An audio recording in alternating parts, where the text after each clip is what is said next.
Welcome back, everyone. It's been a while since I've done a video in this counter series. I've maybe been a little bit too busy trying to solo Phase 3 of the Sith Raid, which I kind of did, almost. Very close. Got a lot of new subscribers from that, so for many of you, this might be the first time that you're watching this. What this is we've got this awesome Grand Arena Territory Wars counter Discord server where you can go there and you can type in whatever team you're facing, and it will give you a list of counters for good teams to match up against that. And it gives it all to you in text, but this video is just to go along with it so you can actually see some of these teams. We've done several of the top teams so far, and right now we're at Nightsisters. So I've got 5 different Nightsister teams directly from that server, and then I've actually added in one of my own that, as of making this video, isn't on there yet, but it'll be at the very end, that I actually really like and was really fun. So let's jump in with the typical Nightsister counter, and that is your Imperial Troopers. And the reason they work is extremely simple. We don't need to go in depth on this team because everybody knows about them. They've been the counter for Nightsisters forever, and that's because basically they gain better bonuses on deaths than the Nightsisters do. The Nightsisters are very atypical because it's hard to kill them off. They'll revive and come back. They get bonuses when they revive. Ventress stacks damage and health. Daka stacks health. It gets all crazy. But the Imperial Troopers, thanks to Veers, get a ton of turn meter. They get offense up, and they essentially, like I said, they do better with deaths, with opponents' deaths than the Nightsisters do. So that's why they are able to essentially destroy them. Like I said, most of you who are familiar with this teams know this, but I wanted to put this on there just for maybe some of the newer players who aren't familiar with facing Nightsisters, so you know just how easy it is with Imperial Troopers. The next team that I have up is this maxed out Phoenix team, and unfortunately the Phoenix do require a lot of Zetas, and you do need those here, but they work very well against the Nightsisters if you have that team fully built. Just to warn you, this is not something where you can probably take a Gear 11 Phoenix squad and face it off against the Gear 11 Nightsister squad, because this Phoenix team really does need to be completely built before it works at this level. But anyways, the reason that this team works, one reason is that they're essentially immune to Plague, and that's because of Kanan's unique, where he's going to heal himself anytime he gets a debuff. So Plague is one of those negative status effects. He gets Plague, he basically heals himself immediately. Thanks to Hera's lead, all the Nightsisters share that ability. So it's very hard to keep Plague on them. This is up against a Ventress lead team. In this video, we're going to see both Talzin and Ventress leads. I didn't want to do a separate video for each of them. They work a little bit differently, but most of the teams that will work against one will work against the other. Even if, so you don't have a lot of Plague with the Ventress lead, but even if you did, that Plague is not going to stick very well. Like right there, you saw Ezra had Plague, got hit, got inflicted with a negative status effect, and Plague was removed. So the Plague doesn't really spread. You kind of need Ezra and Sabine because you need a lot of damage. You don't want these teams to hang around too long where they're building up a bunch of revives and then stacking all that offense. Nest is paired in here. Sometimes you'll see Nest with a Ventress lead. Sometimes you'll see some other Nightsister. Nest can kind of be tricky because you don't quite see it as much. But there you go. Ezra, thanks to Sabine's unique, his own unique, builds up a ton of damage. 45,000 hit, works pretty well. So next team up is a First Order team, and the First Order team is actually going to work very well for a similar reason. They really are essentially immune to Plague almost, and that's because, well, Crew especially gets health anytime that he's hit, but then anytime these First Order gain a buff, which they're going to do quite a bit, they're going to recover both health and protection. So Plague does not stick on them very long at all. I actually make a couple mistakes in this video, and I'm going to lose a First Order Stormtrooper, but that's okay. It still goes pretty smoothly. Crew has a 2-turn stun that can really stop whoever you want. There's a lot of weapons on this Nightsister team. Ventress is one of the big ones, and she can clear buffs, and I wanted to keep all of those buffs for my First Order team, so that's why I attacked her there. They also do, First Order do a lot of damage, and they gain a lot of turn meter. And there's no days on the Nightsister squad. The last one we saw did have Nest, which has days. But in a typical Nightsister squad, there's no days or anything to shut that turn meter getting down or to slow down the damage of this First Order squad. So they just hit really hard. I do have a couple, so I use First Order Special Forces TIE Pilot as well as Kylo Ren to make sure I had some AoE attacks. If Acolyte is in there, you've got to make sure you have AoE attacks no matter what team you are running. Either AoE attacks or a way to clear stealth without targeting her. Because if you go in with single attacks, you're no matter how much you dominate the match, you just won't get to her. And then I didn't finish off the match because I wanted to fight this exact same team with Bounty Hunters. You can use either a Jango lead or a Bosk lead. Unfortunately, I don't have my Jango yet as much as I want him. So went with the Bosk lead here. Got a couple area of effect attacks, some nice damage attacks to make sure I can get to Acolyte. I mentioned I don't have Jango. Jango is actually awesome as well as Boba because they can both prevent revives and ignore taunt. So that works extremely well. But the reason the Bosk lead works so well, just like we saw in the previous videos, they're almost essentially immune to stun, because whenever they inflict these negative status effects, they're going to gain both health and protection. Whenever you gain health, recover health to 100%, you get rid of that plague. So that makes plague not an issue. They don't really have a way to clear the taunt for Bosk here. So as long as you've got the Zetas on Bosk, he's going to taunt, and as long as his weakest ally has protection, I think that's what it is, weakest ally has protection, he's going to keep that taunt. He's going to regain it even after he loses it. So they've only got one way to clear taunt, and that is the dispel by Ventress. But even if she dispels, well, and I'm talking about how Bosk doesn't lose his taunt, and then he loses his taunt right there. And that's because I set his ability wrong, actually. It's the weakest enemy. So the Nightsister are going to lose their protection eventually, so Bosk will lose that taunt, but he's going to keep that taunt long enough that you're going to get deep in the match and be able to clear a lot of these Nightsisters. Boba can execute and prevent revives. That is huge. If you can take out any of the Nightsisters, except Zombie, do not use execute on Zombie. She will continue to revive.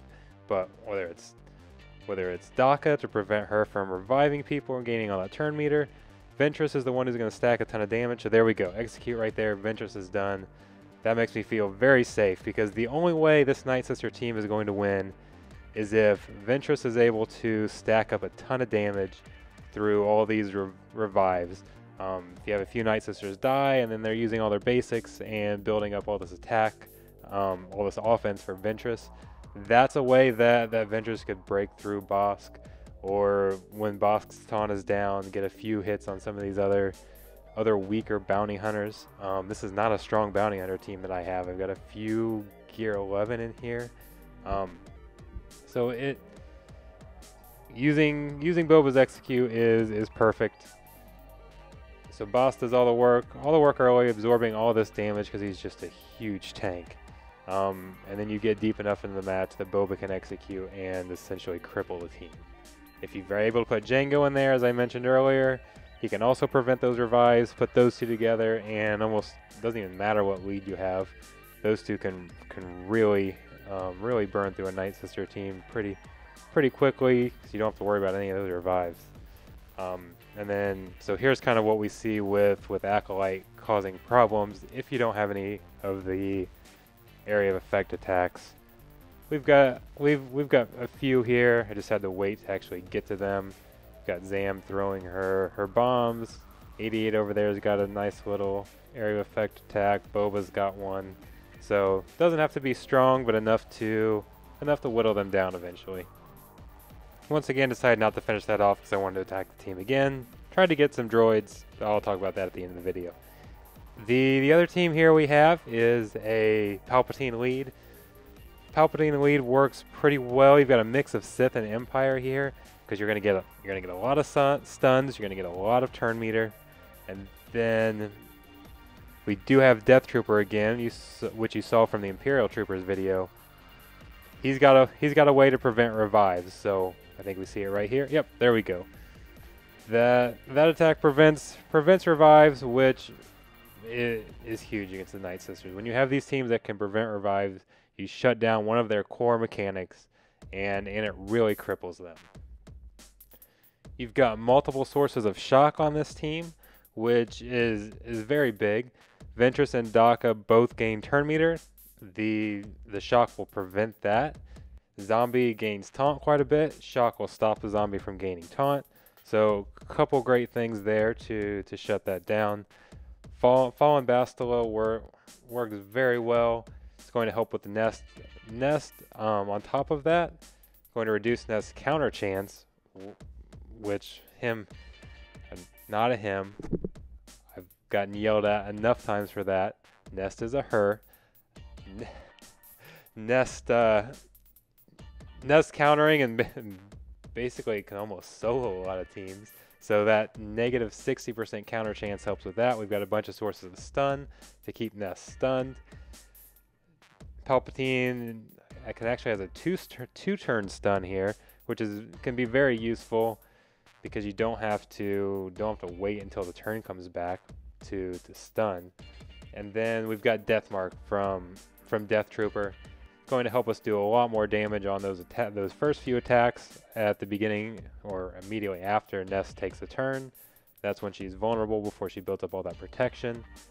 So you've also got a source of healing immunity in case she does counter, so she won't restore some of this health because we have to slowly whittle it down. Now we're getting into how to defeat Nest and not necessarily how to defeat Nightsisters, but you see the two paired together some. So good time to talk about this. There we go. We've got Death Mark, Stun, Shock. I forget what Fallen Bastila's negative status effect there is called, but we've got about all of it on there. So I think, oh, of course, just missed. That's going to be frustrating. You almost get her down and then have to wait a whole nother turn. This is just a matter of time. I'm going to speed this up real quick because this battle's pretty much over. Put this in turbo mode here and get Nest out of the way. There we go. Finally, she goes down. I said she, not he. Oh, great. And now here's my team. I've got L3 and Nest on the same team, so you know I'm going to say he at one point, and you guys are gonna get on me. So we'll try not to do that. But anyways, I like this team for a couple of reasons. It does work a little bit better against the Ventress lead than the Talzin lead. The AoE days from Nest is great, even though in this particular instance we had Talia clear that, so that didn't last very long. But this team does work pretty well. The one thing you have to be careful about is controlling Plague. So we saw very early in the battle, whenever Talzin uses her AoE attack that inflicts Plague, that's going to trigger a lot of turn meter from L3. She can then use her heal and immediately cleanse that. The reason Plague can be a little bit trouble if you don't deal with her properly. It's very easy to handle it against the Talzin or against a Ventress lead. Not as easy to deal with against a Talzin lead because you've got a lot more sources of Plague. But the reason it can be a problem is if somebody has Plague, they can't have mainly stun clear. That's going to be the big negative status effect. But they can't clear debuffs if they have Plague. L3 is great at keeping everybody debuff free. Whenever she's hit, she clears this negative status effect from a scoundrel, so that prevents a lot of these stuns from sticking. and that type of thing. We've got Vandor Chewie up there. That's going to restore a ton of protection, and you're basically just, the Nightsisters aren't going to have enough damage to actually get through this. We saw in the previous video how hard Nest is to take out. L3 stacks a ton of health with all of these counters. Vandor Chewie is giving everybody protection anytime he's not hit. I think he has to be buffed, is that right? He gets buffed a lot. He gives himself advantage on his basic, I believe. So he stays buffed quite a bit. Everybody keeps gaining protection. And then Han hits very hard the longer on we go in the battle. So this one works very well. You do have to be careful if you're facing a Talzin lead that you don't kill off a few Nightsisters and then let them get going in that loop where they call a bunch of assists and then they stack all that offense from Ventress, and eventually she can do her AoE attack and wipe out Chewie or Kira, whoever it is, going around L3's taunt, can one-shot Nest. That's where you get, the two places you get in trouble with that team is Plague and Ventress stacking that AoE damage. You have to pay close attention to it when you're doing it, but the counter does work pretty well. I've had a lot of success using that in Grand Arena or Territory Wars. I love the Scoundrel teams. They're so fun to use. So I love to use them any chance I get. The one team I did not get to show that I tried extremely hard to get to work was droids. The Separatist droids work very well, except for B1. Plague and B1 they do not mix. They're like oil and water. That you do not want to use B1 against Nightsisters. But I tried an HK lead with Grievous, Magna Guard, B2, and Jawa Engineer actually. And it was my droid team was 70,000 power going up against a nearly 100,000 power Nightsister team, and I was getting so close to beating it. I think that's actually an excellent counter. I just don't have them geared up enough. I think if I had the Zeta on B2 alone, that probably would have been enough to get me over the hump. They were very close to taking them out, but I just don't have them geared up enough to be able to show that. But I think that's another great counter to the Nightsisters.